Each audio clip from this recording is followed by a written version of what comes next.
Boa noite, meu nome é Sérgio, sou um filho amado de Deus, me recuperando de procrastinação e compulsão alimentar. Então hoje nós vamos estar encerrando aquela série dos 8 passos, né? Na qual essas últimas semanas nós estudamos 8 princípios e pudemos falar um pouquinho de cada um. Então, nós estamos no passo 8. Esse passo 8 é ajudando o próximo.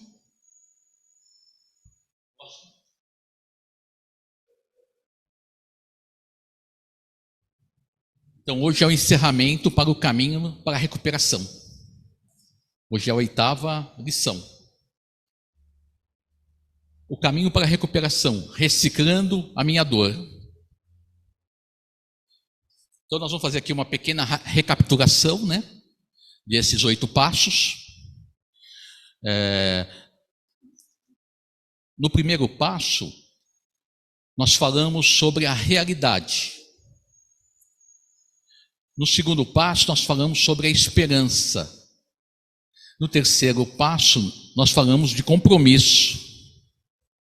No quarto passo, nós falamos de limpeza. Próximo.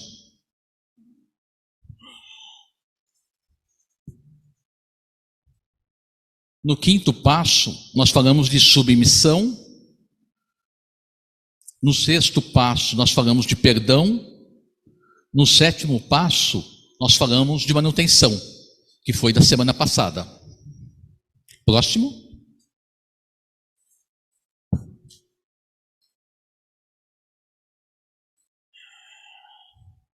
Então agora nós estamos no 8º passo. E a palestra é reciclando a minha dor. Então no princípio 8 ele fala: entrego-me a Deus a fim de ser usado para levar essas boas novas a outros, tanto pelo meu exemplo quanto pelas minhas palavras. Em 2 Coríntios 1:4 diz, né? E por que ele, Deus, faz isso? Para que quando os outros estiverem aflitos e necessitados da nossa compaixão e do nosso estímulo, possamos transmitir-lhes essa mesma ajuda, a esse mesmo consolo que Deus nos deu. Então é fantástico isso que o apóstolo Paulo nos fala, né? Para poder entender um pouquinho melhor, eu voltei aqui os versículos, né, de 2 Coríntios 1, né, do 3 ao 6.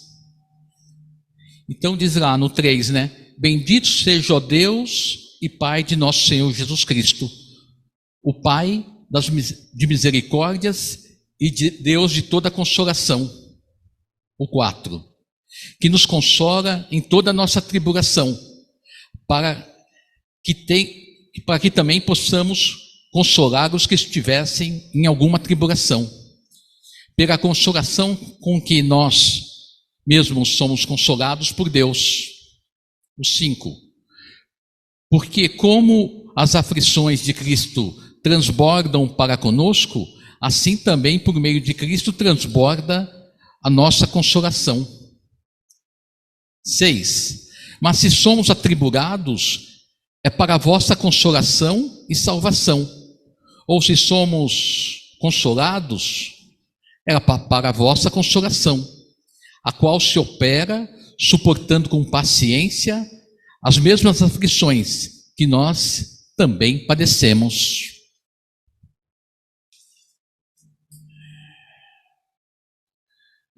E Tiago 5,16 diz: portanto, confesse os seus pecados uns aos outros e façam oração uns pelos outros, para que vocês sejam curados.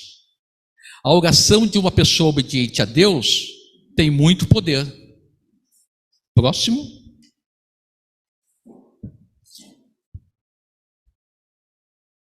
Por que Deus permite a minha dor? É interessante, né, que uma semana atrás, uns tempos atrás, eu nem sabia que eu ia estar falando sobre essa lição. Mas eu já estava perguntando para Deus, né? Por que Deus permite a minha dor, né? Por que Deus permite a dor? Por que isso, né? Porque eu tive alguns amigos, né, que estavam enfermos, e como é daqueles amigos mais chegados que o irmão, eu fui no hospital, né, visitá-lo. E chegando no hospital, na visita, né, eu não sabia nem o que falar. Porque cheguei lá, o amigo, né, ele estava fazendo radioterapia. Então, numa situação bem complicada, né, com o corpo todo debilitado, com o corpo cheio de dores, e ainda sem poder se alimentar. E o único consolo que ele tinha, né, era Deus. Então, o que acontece? Chega uma hora que nós estamos no fundo do poço. E eu ficava pensando, né, e perguntando para Deus, né? Por que Deus, né, permite a dor? Por que Deus permite que nós sofremos, né? Eu olhei para o irmão, tive orando por ele, né? Mas sem entender por que Deus permitia essa dor, porque Deus permitia esse sofrimento. E olha que interessante, né? Como que Deus age, né? Hoje eu estou aqui falando sobre isso, né? Porque Deus permite a nossa dor, a minha dor. Houve uma outra situação também, né, nessas semanas, que um outro amigo, né, me ligou e pediu para mim levá-lo no hospital. Ele sofreu um acidente de moto, e foi moto com moto, a moto bateu na perna dele, né, quase perdeu a perna, quase morreu, já fez 9 cirurgias, e ele me ligou perguntando se eu podia levá-lo no hospital. Aí eu pensei, não dá, né? Porque eu estou trabalhando, mas não dá para me levar ele, né? Como é que eu vou fazer? Estou cheio de serviço aqui, como é que eu vou fazer, né? E nisso, isso eu pensei, né? Mas não foi o que eu falei, né? Eu falei que dava para levar sim. Falei, não, pode contar comigo, né? Eu vou sim te levar. E aí comuniquei no serviço do meu chefe, né, que ia ter que levar uma pessoa conhecida no hospital. E eu fui com ele, né, no hospital. E aí o médico examinou, né, a perna dele, e ele estava com uma gaiola. E tinha alguns pinos, e alguns pinos estavam soltos. Aí eu estava lá olhando, o que o médico fez? Ele deitou, né, na maca. O médico pegou um alicate e tirou os pinos que estavam soltos, sem anestesia, sem nada. E eu pensando, por que Deus permite a dor, né? Por que Deus permite o sofrimento? Imagina, sem anestesia. E eu senti aquela dor, né? Na verdade, eu não pude nem continuar orando. Eu saí e pedi para minha esposa me substituir, né? Se ela podia ficar no meu lugar, que eu não estava aguentando ver a cena. Estava muito forte para mim, né?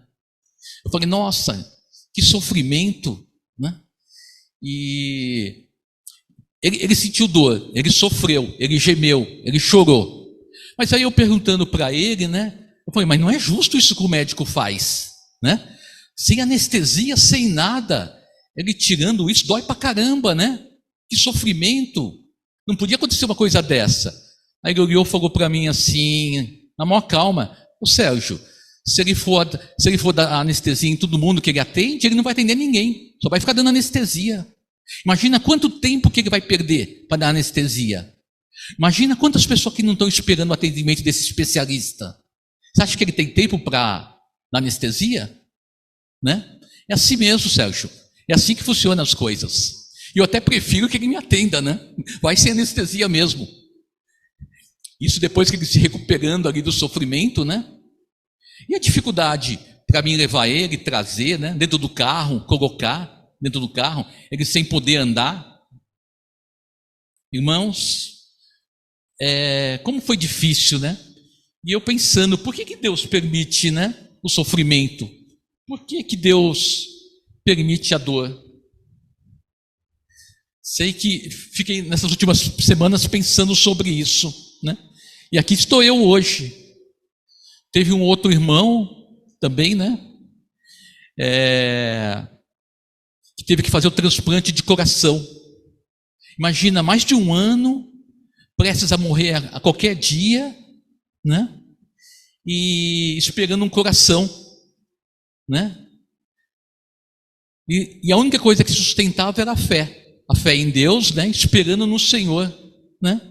E mais uma vez, imagina numa fila de transplante de coração, se passou mais de um ano até que ele conseguisse ser transportado e ter um novo coração. Hoje é de admirar. Ele está bem, ele está saudável, né? Graças a Deus está no caminho do Senhor, louvando o Senhor, agradecendo a Deus e testemunhando. Então é isso. Eu te pergunto para vocês, por que Deus permite a minha dor? Por que Deus não faz com que, quando a gente aceita Cristo, e que tudo já fosse resolvido? A gente aceitou a Cristo, levantou a mão e já fosse curado de todas as nossas enfermidades, né? Porque já não resolve tudo, né? Aceita Cristo e já resolve tudo, sem enfermidade, sem doença, sem dor, sem sofrimento, né? A nossa salvação é um processo, porque Deus não resolve tudo de uma vez. Por que Deus fez o mundo em 7 dias? Né? Deus ama processos. Deus não podia ter criado o mundo em um só dia? Podia fazer só no primeiro dia, já fazia o mundo, né?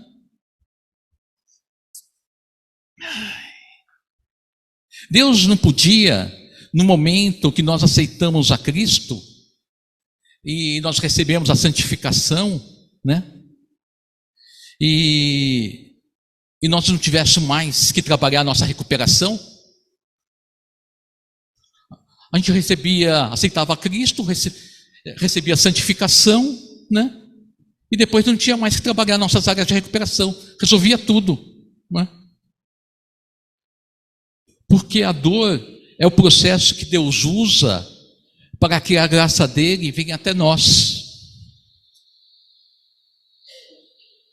Deus usa a minha dor para o benefício da igreja de Cristo.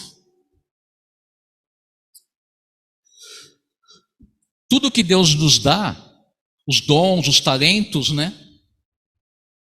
Era para benefício da igreja.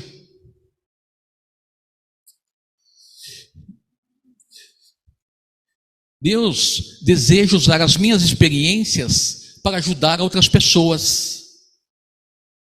A pessoa tem depressão. Muitas pessoas podem falar, isso aí é frescura, né? A pessoa está com frescura, está em depressão, está acamada, é frescura. Mas a pessoa que passou pela depressão, ela sabe a dor que o outro está sentindo. A pessoa que sofreu abuso na infância, ela sabe reconhecer a dor do outro, ela sabe ver o sofrimento.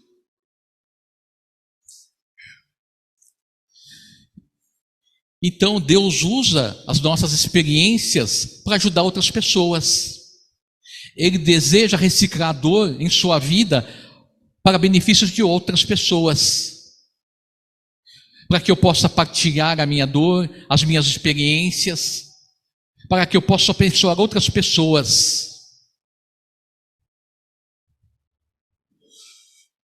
Quando eu trabalho com a minha área de recuperação, Deus recicla essa dor, para que uma outra pessoa possa ser abençoada. Nós crescemos quando trabalhamos a minha dor. eu entrego a minha dor, quando eu dou o nome para a minha dor, quando você compreende que Deus pode usar as suas fraquezas e dores, a vida toma um outro significado, totalmente diferente. Mas quando começa a praticar este passo, você tem uma recuperação genuína.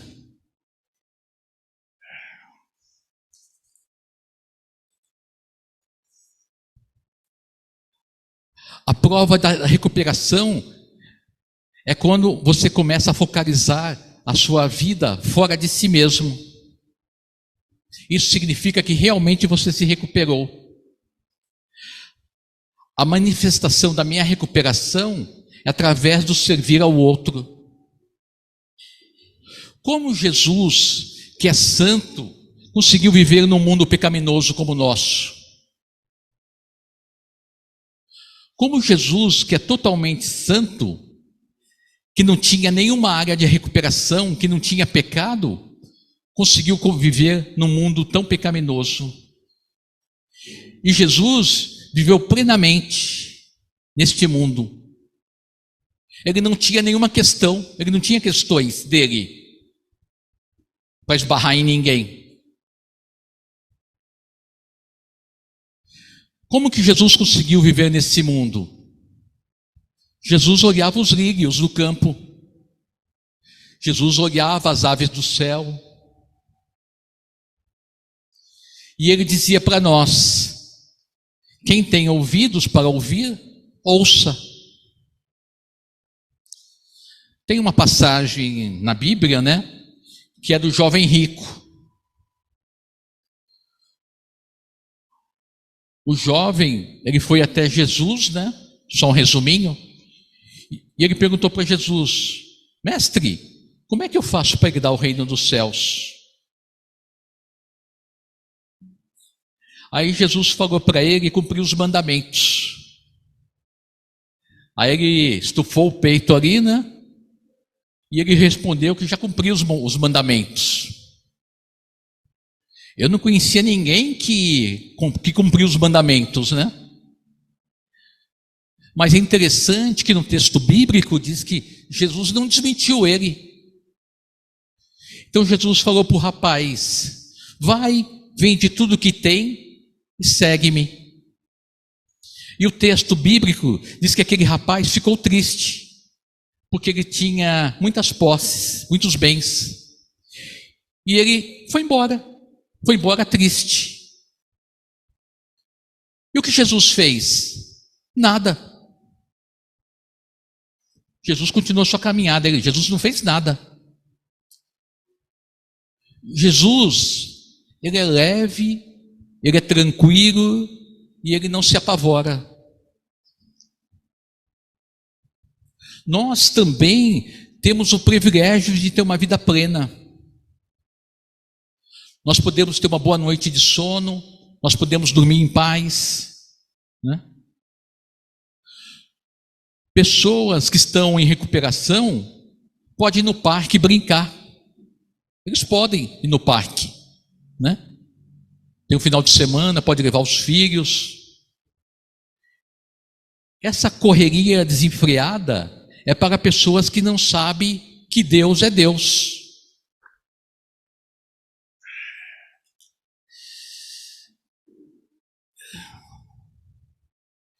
É para pessoas que não sabem, né, que nós estamos entre os braços do Senhor, que nos braços do Senhor, seguro eu estou. A manifestação da minha recuperação é servir o outro. Quando nós estamos de fato com o Espírito Santo de Deus, a nossa caminhada para a recuperação, ela é leve.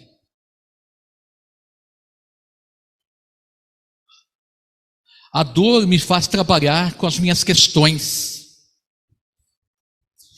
Entender que eu posso ser razoavelmente feliz nessa vida e supremamente feliz com Ele na eternidade. Essa é a oração da serenidade.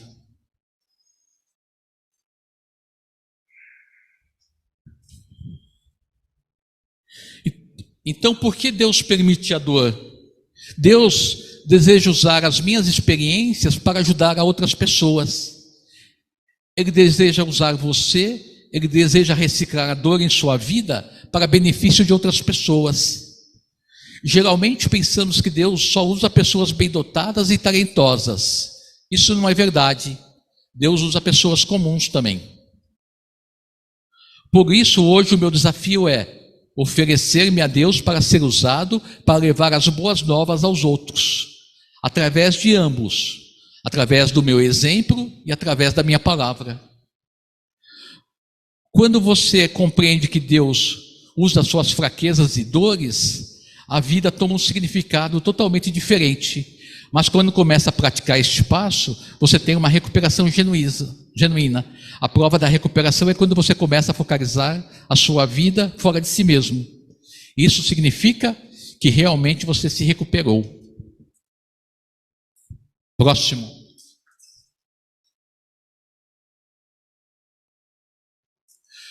Por que Deus tem permitido a minha dor? Como é que eu posso usar a minha dor para ajudar as outras pessoas? Primeiro, Ele tem me dado um livre-arbítrio. Isto é, a capacidade de escolher por mim mesmo, de acordo com o livro de Gênesis, você foi feito à imagem de Deus. Como você foi feito à imagem de Deus? Deus deu a você a capacidade de escolher. Você pode escolher entre o bem e o mal, entre o certo e o errado, entre a morte e a vida. Próximo.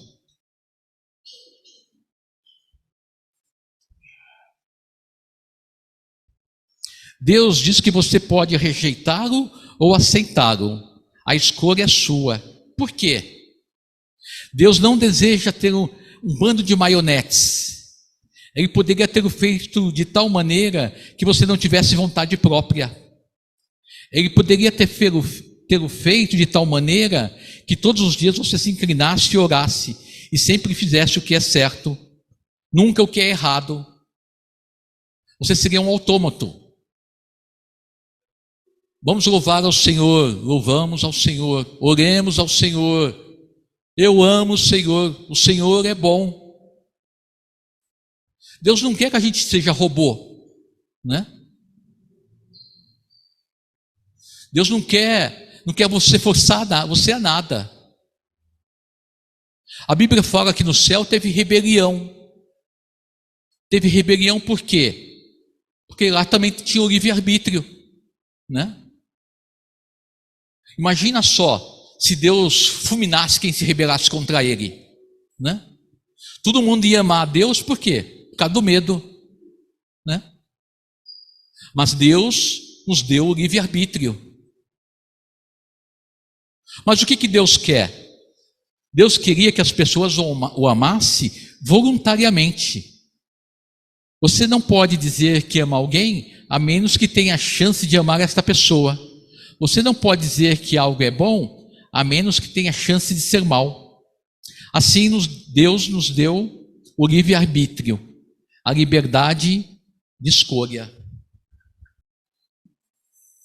Deus diz o caminho é este. Mas se eu escolher por este, eu vou sofrer, né? Eu vou sofrer as consequências. Então Deus te mostra o caminho, mas você pode escolher um caminho diferente. Mas esse caminho diferente pode ter sofrimento. Então, por que nós sofremos muitas vezes? Por causa das nossas escolhas. Nós escolhemos certas decisões, nós temos as questões que nos levam à dor.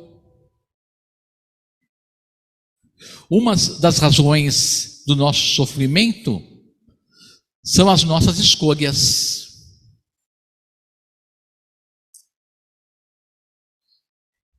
Este livre-arbítrio não é apenas uma bênção, mas também é um peso, pois algumas vezes você faz escolhas erradas.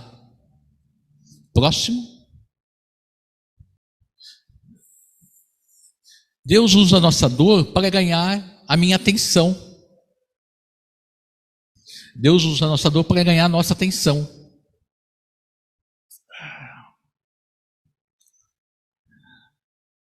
A dor é um simplificador. A raiva, a ira, a ansiedade, a depressão. Nós sofremos muitas vezes pelas nossas decisões. E essa é uma das outras razões. A dor é uma luz de advertência, é uma campainha, um alarme. Ela diz: alguma coisa está errada. A dor não é o seu problema.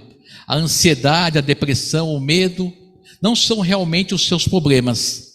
Eles são as luzes do perigo que diz haver alguma coisa errada. A dor é apenas um sintoma do seu problema. A dor apenas diz que alguma coisa está drasticamente errada em minha vida. Ela é o megafone de Deus. Deus sussurra em nossos ouvidos, mas Ele grita conosco em nossa dor. Próximo.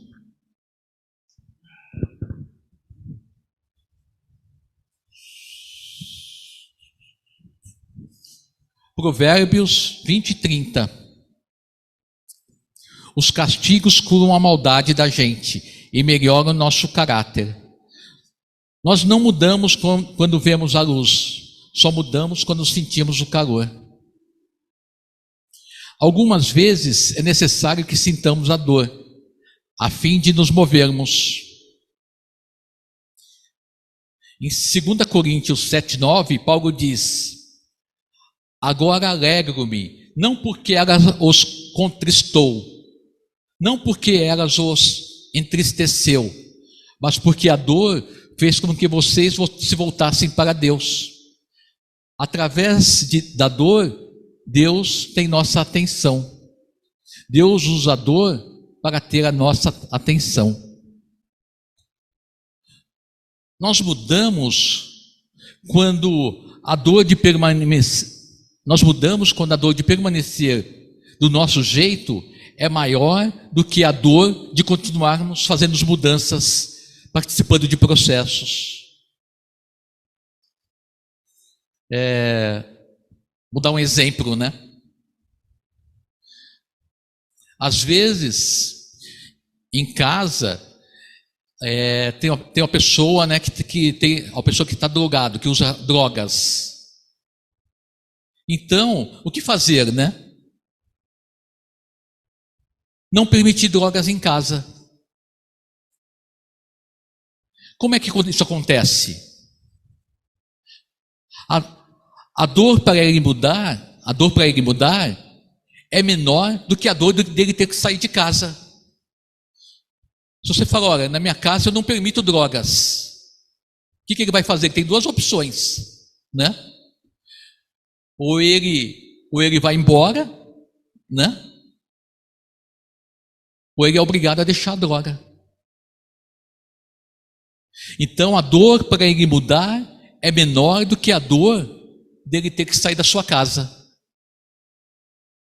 A dor leva essas pessoas de volta para o Senhor. Então, repetindo, 2 Coríntios 7:9. Agora alegro-me, não porque vocês ficaram entristecidos, mas porque a tristeza os levou ao arrependimento.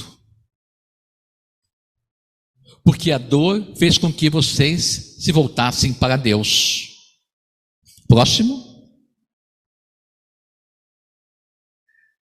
Terceiro, para me ensinar a depender dele. Veja o exemplo de Paulo. Fomos realmente esmagados e oprimidos, e tivemos medo de não conseguir sobreviver. Sentimos que estávamos condenados à morte, e percebemos que éramos fracos demais para socorrer-nos a nós mesmos. Isso, porém, foi bom, porque assim nós colocamos tudo nas mãos de Deus, o único que poderia salvar-nos. E Ele nos ajudou mesmo. 2 Coríntios 1, de 8 a 10.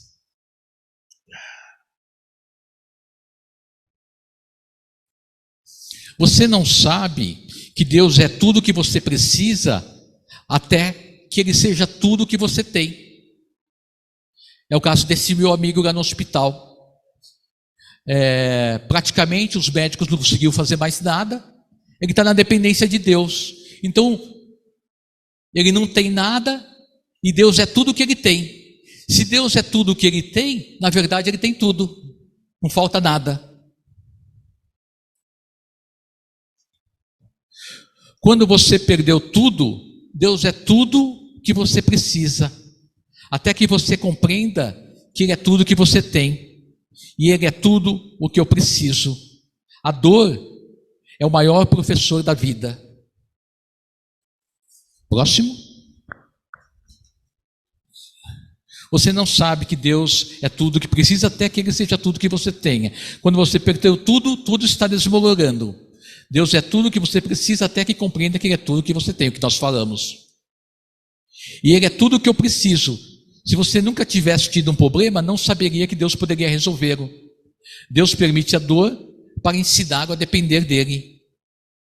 O castigo que tu me deste foi muito bom para mim. Só assim aprendi a pôr em prática os teus mandamentos. Salmo 119, 71.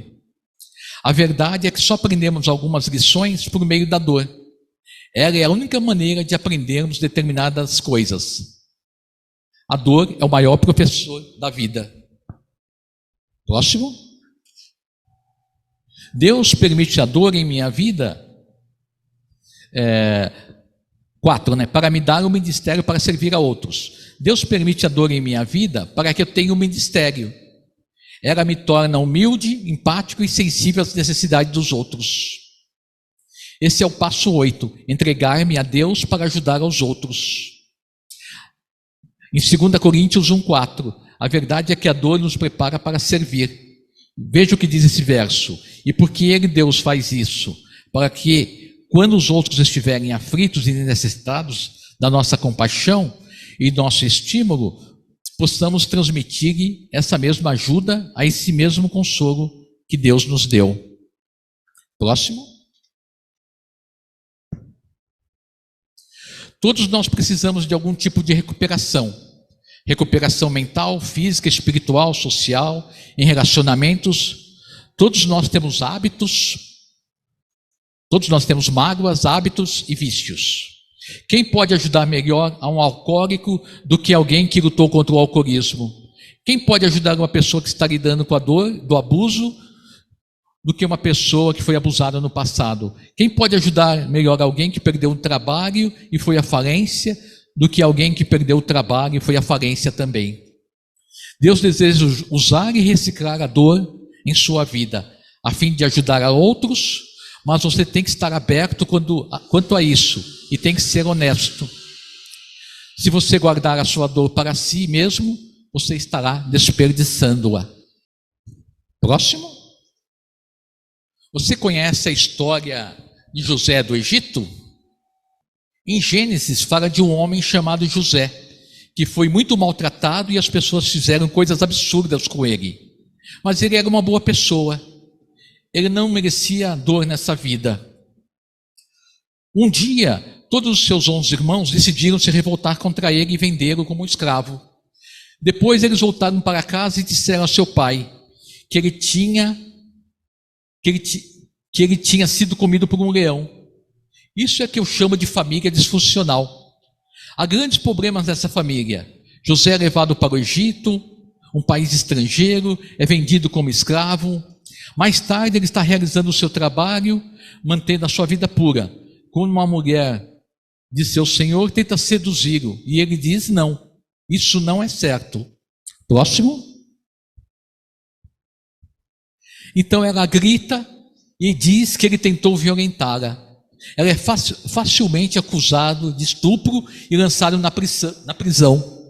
A vida inteira desse indivíduo é como se estivesse descendo uma grande ladeira. Mas Deus sabia exatamente o que estava fazendo ao colocar em uma posição que o levaria a ser segundo em autoridade em toda a terra do Egito. Deus usou José para não apenas salvar um mas 2 nações da destruição e da fome. Mais tarde, seus irmãos voltaram a ele a fim de comprar o alimento, mas esperando ter as suas cabeças decapitadas. Ele diz o seguinte: vocês planejaram mal contra mim, mas Deus o tornou em bem, para que hoje fosse preservado a vida de muitos. Gênesis 50, 20. Então, José ele teve que passar por um processo, né? Diz que quando ele estava na cadeia, ele teve um sonho, né? Acho que era um copeiro. E aí ele falou: quando sair, se você lembrar de mim, né? Fala para alguém lá de mim e tal, né? Para ver se me dá uma chance, né? A pessoa esqueceu dele naquele momento. Por quê? Porque não era o tempo de Deus. Se a pessoa tivesse lembrado dele naquele momento, ele ia ser um simples ajudante. E não seria o segundo, né, no reino, no Egito, aonde Deus ia usar ele, né, para abençoar outros povos, outras famílias, inclusive a família dele mesmo. Próximo. Aplicando essa história, Deus é maior do que aquelas pessoas que ferem você. Não importa o que ele tenha feito a você, Deus pode mudar essa situação e usar para o bem. Deus nunca desperdiça uma dor, mas você pode desperdiçá-la se não aprender com ela e se não compartilhá-la com os outros. Como é que as outras pessoas serão abençoadas se você não compartilhar os problemas que tem enfrentado com elas, para que as encorajem a se mostrar como você os tem superado? Eu me lembrei também de Daniel, né? Daniel também o rei Nabucodonosor, rei da Babilônia, invadiu, né, Israel, levou eles cativo e Daniel estava lá no meio, né? Aí Daniel se sacrificava ao Senhor e ele não comia aquelas comidas, não podia comer. Então ele pediu para não comer aquelas comidas, né? Aí o cozinheiro lá, né, ficou preocupado, né? Falou: não, você tem que comer, porque se você ficar ruim vai complicar para mim, né? Ele falou: não se preocupa. Ele não comeu aquela comida e ficou melhor do que todos que estavam ali. Aí de uma outra vez, era o rei Dario, né? Fez um decreto que não pudesse orar. E agora? José orava 3 vezes por dia. Como é que vai fazer? Não vai orar mais? José continuou orando e com a janela aberta e todo mundo vendo. Aí as pessoas que tinham inveja dele, né, mostraram que tinha um decreto do rei que o José não, que o Daniel não estava cumprido. Daniel foi levado para a cova dos leões. Aí vocês sabem, o anjo fechou a boca do leão, né? E Daniel foi salvo. Então é isso. O Senhor cuida, né, de nós, né? Ele anda junto conosco. Próximo.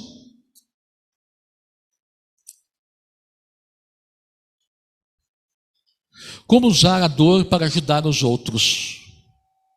É disto que o passo 8 trata, do caminho para a recuperação. A base do passo 8 é a passagem bíblica de 1 Pedro 3, 15 e 16. Estejam sempre preparados para responder a qualquer pessoa que lhe pedir a razão da esperança que há em vocês.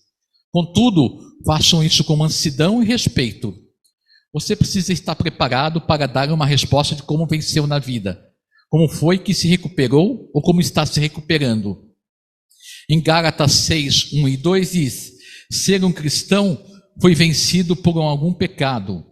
Vocês que são de Deus devem ajudá-lo com mansidão e humildade a voltar ao caminho certo, lembrando-se que da próxima vez poderá ser um de vocês a cair no erro. Partilhe as dificuldades e problemas uns dos outros, obedecendo dessa forma a ordem do nosso Senhor. Amém. Eu vou deixar para vocês, né, uma pergunta, né, para partilha, né? Qual que é a sua dor? Você já entregou a sua dor? Então, uma boa noite a todos. Fiquem com Deus, né?